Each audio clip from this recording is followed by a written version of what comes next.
Hi welcome to my channel నిన్మినాని. Present Baahubali the epic cinema అయితే release చేస్తున్నారు. So ఇప్పుడు ఇండియాలో టాప్ రిలీజ్లో ఖచ్చితంగా బాహుబలి అనే సినిమా అన్ని గత రికార్డులు కొట్టేస్తుంది అనడం చాలా వాస్తవం.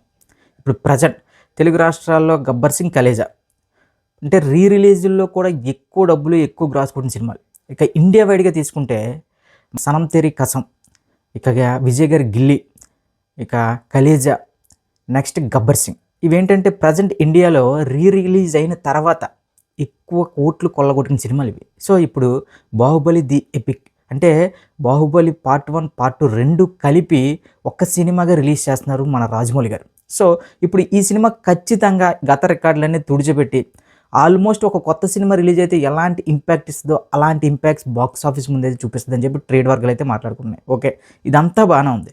సో గతంలో కూడా మనం బాహుబలి సినిమా రిలీజ్ అయినప్పుడు చాలా తెలుగు సినిమాలు అయితే పోస్ట్ పోన్ చేసుకున్నారండి. ఎందుకంటే చాలా ఎక్కువ బడ్జెట్ పెట్టి ఒక సినిమా తీస్తున్నారు. నాకు ఇప్పటికీ బాగా గుర్తు, బాహుబలితో పాటు శ్రీమంతుడి సినిమా కూడా అప్పులో రిలీజ్ అవ్వాలి, కానీ ఆ సినిమాని ఆపి అంటే అంటే ఆపడం అంటే ఏదో భయపడిపోయి అలా కాదు. యాక్చువల్లీ శ్రీమంతుడు సినిమా మన మహేష్ బాబు గారి ఓన్ ప్రొడక్షన్ ఇవన్నీ అయ్యి ఉండడం, అప్పట్లో రాజమౌళి గారు నెక్స్ట్ బాహుబలి ప్రొడ్యూసర్లు అందరూ కూడా మహేష్ బాబు గారిని రిక్వెస్ట్ చేసుకోవడం, చాలా సినిమాలు మహేష్ బాబు గారి సినిమా కాదు చాలా సినిమాలు బాహుబలి అనే సినిమాకి ఆ టైంకి ఏది పోటీ లేకుండా చూసుకున్నారు. ముఖ్యంగా ఎందుకంటే ఇది చాలా వరకు కొన్ని వందల కోట్లు ఖర్చు పెట్టి తీసిన సినిమా. ఇలాంటి సినిమా కానీ ఎఫెక్ట్ అయితే మొత్తం ఇండస్ట్రీ ఎఫెక్ట్ అవుతుందని నమ్మి చాలా వరకు అయితే అప్పట్లో ఈ బాహుబలి సినిమాకి పోటీ లేకుండా చూసుకున్నారు. కానీ ఇప్పుడు ప్రజెంట్ ఈ రిలీజ్లు అనేవి చాలా వరకు తెలుగు సినిమాని చంపేస్తున్నాయి అనిపిస్తుందండి. ఎందుకంటే ఎస్, కళ్యాణ్ గారి అభిమానిగా నాకు కూడా గబ్బర్ సింగ్ రిలీజ్ అయినప్పుడు చాలా ఆనందపడ్డాను. అట్ ద సేమ్ టైం నాకు కలేజ్ అనే సినిమా నా ఫేవరెట్, వన్ ఆఫ్ ద అంటే నాకు నచ్చిన సినిమాల్లో మొదటి స్థానంలో ఉంటుంది కలేజ్ అనే సినిమా. ఆ సినిమా రిలీజ్ అయినప్పుడు కూడా. కానీ ఇప్పుడు బాహుబలి ఈ రిలీజ్ అనేసరికి అసలు ఈ లెక్కలు అవన్నీ వింటుంటే ఖచ్చితంగా కొత్త సినిమాలు ఏవైతే రిలీజ్ అవుతున్నాయి దీంతో పాటు చాలా వరకు ఎఫెక్ట్ అవుతాయని చాలా క్లియర్గా అర్థమవుతుంది. ఎందుకంటే మనకు లాస్ట్ టైం కలేజా రిలీజ్ అయినప్పుడే మన మనోజ్ గారు, నెక్స్ట్ బెల్లంకొండ శ్రీనివాస్ గారు, నారా రోహిత్ గారు వీళ్ళందరూ కలిపి తీసిన సినిమా ఆ టైంలో రిలీజ్ అయింది. ఆ సినిమాకి అప్పట్లో ఓపెన్ లేవు, అంటే మొత్తం కలేజా సినిమా మీద పడ్డారు. So at the same time ఇప్పుడు బాహుబలి ఎలాంటి క్రేజ్ ఉన్న సినిమా మన అందరికీ తెలిసిందే. సో ఇప్పుడు పార్ట్ 1 పార్ట్ 2 కలిపి 3 గంటల 20 నిమిషాల పాటు ఈ సినిమాని అయితే ఎడిట్ చేసి రిలీజ్ చేస్తున్నారు, కొత్త సీన్స్ యాడ్ చేస్తున్నారు. ఇవన్నీ కూడా ప్రభాస్ గారి అభిమానులతో పాటు కామన్ ఆడియన్స్ని కూడా క్యూరియాసిటీ పెంచే విషయాలు. సో ఇప్పుడు ఈ సినిమాతో పాటు రవితేజ గారి మాస్ జాతర అనే సినిమా కూడా రిలీజ్ అవుతుందనే విషయం చాలామంది తెలియదు భయ్య. ఎందుకంటే రవితేజ గారి హిట్ కొట్టి చాలా రోజులు అయిపోతుంది. అంటే ఆయన చాలామంది యంగ్ ఎక్కువ ఛాన్స్ ఇస్తారు. ఏకైక స్టార్ హీరో రవితేజ గారే. మనకి కిక్ తర్వాత, క్రాక్ తర్వాత ఆయన ఎంతమంది కొత్త డైరెక్టర్లను ఇంట్రడ్యూస్ చేశారంటే తెలుగు సినిమాకి, ఎస్ చాలామందిని, కానీ వాళ్ళు ఎవరు సక్సెస్ కాలేకపోయారు. అంటే ఆయన సక్సెస్ ఫెయిల్యూర్ అనే ఇది కాకుండా నాకంటూ నేను కొంత సంపాదించుకున్నాను, నాకంటూ ఒక ఫ్యాండమ్ని సంపాదించుకున్నాను, నాకంటూ ఒక క్రేజ్ సంపాదించుకున్నాను. సో ఈ క్రేజ్తో ఒక కొత్త డైరెక్టర్ని తెలుగు ఇండస్ట్రీకి పరిచయం చేస్తే ఎలా ఉంటుందని ఆలోచించాడే తప్ప వాళ్ళు ఎలాంటి కథలు చెప్తున్నారు ఏంటి అని పట్టించుకున్నారో లేవో అనే విషయం పక్కన పెడితే చాలా వరకు మనకి రావణాసుర కానీ, లేదంటే ఏగలు కానీ, లేదంటే మన స్టోర్పురం దొంగల నేపథ్యంలో వచ్చిన ఆ సినిమా కానీ, టైగర్ నాగేశ్వరరావు గారు కానీ, రామారావు డ్యూటీ కానీ, అవన్నీ కూడా కొత్త డైరెక్టర్లే, కానీ ఏది కూడా వర్కౌట్ అవ్వలేదు. సో ఇలాంటి రవితేజ గారు ఖచ్చితంగా ఎలాగైనా హిట్ కొట్టాలని చెప్పి రవితేజ గారి ఫ్యాన్స్తో పాటు కామన్ ఆడియన్స్ కూడా కోరుకుంటున్నారు ఇప్పుడు మాస్ జాతర సినిమా హిట్ అవ్వాలని.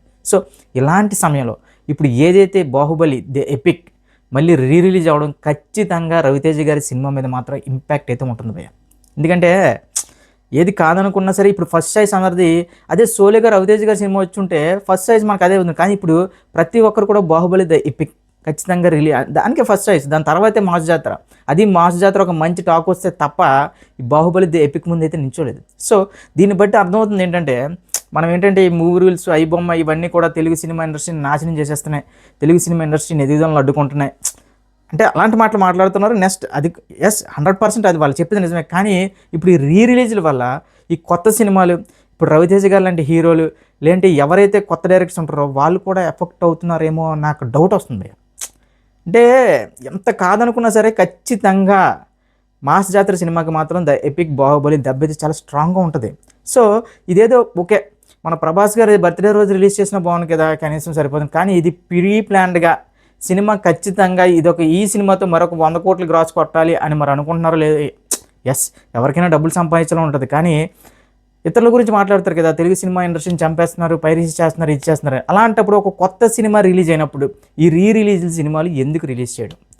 ఓకే, ఇప్పుడు నేను మాట్లాడే మాటలు కొంతమంది రెబల్ స్టార్ గారి ఫ్యాన్స్కి నచ్చకపోవచ్చు, కానీ కొన్ని విషయాలు ఫ్యాక్ట్ మాట్లాడుకోవాలి భయ్య. రవితేజ్ అనే వ్యక్తి ఎంతమంది కొత్త వాళ్ళకి ఛాన్స్ ఇస్తున్నాడంటే, ప్రొడ్యూసర్లు కానీ, ఇంకా ప్రొడక్షన్ ఎగ్జిక్యూటివ్, ఇంక ఏదైనా సరే, ఇంకా ఫోటోగ్రఫీ కానీ, వీళ్ళని వాళ్ళని ఎడిటర్లు ఒక అంటే ఇండస్ట్రీలో ఒక కొత్తగా ఎవడైనా వస్తున్నాడు అంటే ఫస్ట్ రవితేజ్ గారి దగ్గరికి వెళ్తున్నారు. అంటే అంత ఫ్లెక్సిబిలిటీ ఇస్తున్నారు కొత్త డైరెక్టర్. సో అలాంటి రవితేజ్ గారి సినిమా ఖచ్చితంగా, ఈ మాస్ జాతర సినిమా ఖచ్చితంగా ఒక క్రాక్ లెవెల్లో హిట్ కొట్టాలని నేను మాత్రం అనుకుంటున్నాను. ఎందుకంటే నాగవంశీ గారు కూడా ఆయనకి వార్ 2 దెబ్బకి, వార్ 2 షాక్కి ఎలా అయిపోయారంటే పాపం ఆయన ఏం మాట్లాడాలన్నా భయపడుతున్నారు మీడియా ముందుగా. సో అతను కూడా ఒక అడుగు ముందుకేసి ఖచ్చితంగా గత సినిమాలా కాదు, ఈ సినిమా నన్ను నమ్మండి, ఈ సినిమా ఖచ్చితంగా సెకండ్ హాఫ్ అదిరిపోద్దని చెప్పారు. సో ఇవన్నీ చూస్తుంటే బాహుబలి ది ఎపిక్ కూడా బాగా ఆడాలి, ఇప్పుడు మాస్ జాతర కూడా బాగా ఆడాలి అంటే ఇది కొద్దిగా అత్యాసలా అనిపిస్తుంది. కానీ ఈ రెండు జరగాలి. ఎందుకంటే భయ్యా ఈ రెండు మన సినిమాలే, రెండు తెలుగు సినిమాలే.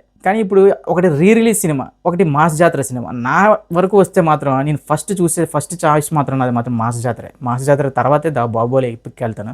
సో మీరు కూడా అంటే ఇదేదో ప్రభాస్ గారిని తగ్గించాలనో లేదంటే రవితేజ్ గారిని తగ్గించాలని చేసిన వీడియో అయితే కాదు. ఒక తెలుగు సినిమా బాగుండాలి, రిలీజ్ చేసుకుంటూ వెళ్ళిపోతే కొత్త సినిమాలు ఎవడు దేకట్లేదు అని చెప్పడానికి వీడియో చేసింది. ఎలాంటి ఈ ఫ్యాన్ వార్స్ అవి ఏవి పట్టించుకోవద్దు. సో ఫస్ట్ చాయిస్గా మాత్రం నేను మళ్ళీ చెప్తున్నా, నాకైతే మాత్రం మాస్ జాతర. సెకండ్ చాయిస్ మాత్రం ది బాహుబలి ఎపిక్. ఎందుకంటే మాస్ జాతర అనే సినిమా హిట్ అయితే ఒక కొత్త డైరెక్టర్ వస్తాడు, నాగవంశీ గారికి ఒక పెద్ద బౌన్స్ బ్యాక్ అవుద్ది, ఇంకా రవితేజ్ గారికి చాలా రోజుల తర్వాత ఒక పెద్ద హిట్, ఇంకా ముఖ్యంగా శ్రీలీలకి భయ్య అన్ని సినిమాలు ఫ్లాప్లో పాపం అమ్మవి. డ్యాన్స్ ఎరగ చేస్తుంది, అన్నీ చేస్తుంది, కానీ మరి ఎక్కడో కనెక్ట్ అవ్వట్లేదు పాపం. ఆ ధమాకా ఏదైతే వీళ్ళిద్దరు రవితేజ అదేవిధంగా శ్రీలీల కాంబినేషన్లో ఏదైతే సినిమా హిట్ కొట్టి అప్పట్లో రవితేజ్ గారికి 100 కోట్ల గ్రాస్ ఇచ్చారో, ఇప్పుడు అదే రిపీట్ అవ్వాలని, ఇంకా ఎక్కువ డబ్బులు రావాలని నేను మనస్ఫూర్తిగా కోరుకుంటున్నాను.